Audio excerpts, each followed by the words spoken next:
मोटू बाबू मचौली बराटोला।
डीजे मोटू बाबू मचौली बराटोला।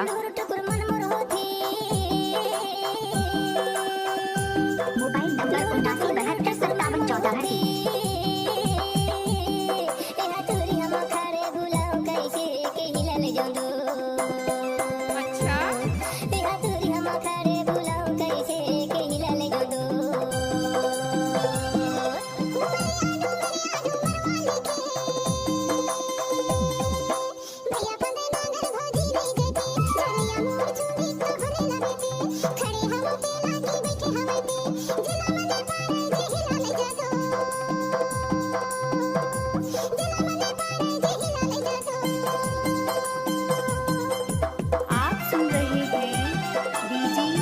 मोटू बाबू की तरफ से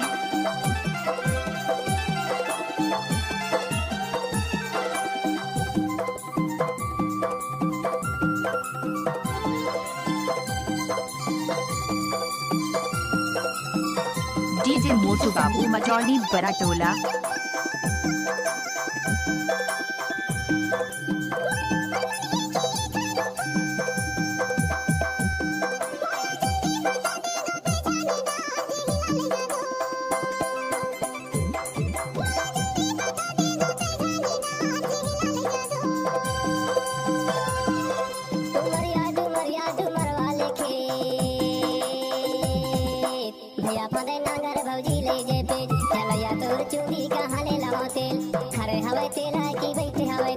कैसे करो मैं हाँ के हिला ले जादू, कैसे करो मैं हाँ के हिला ले जादू, कैसे कर फंसवे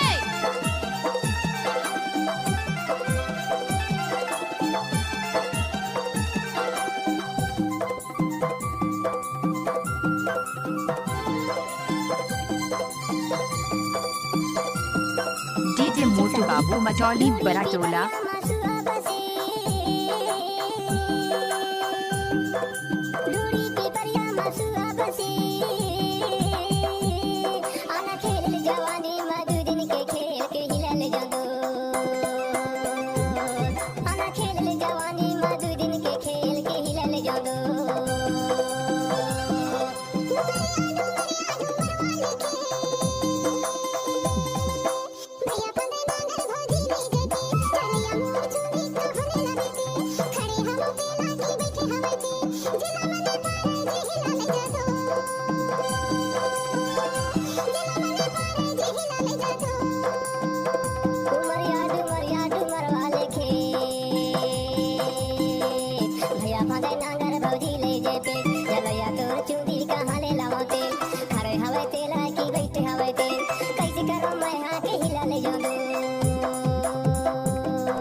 मोटू मचौली बराटोला।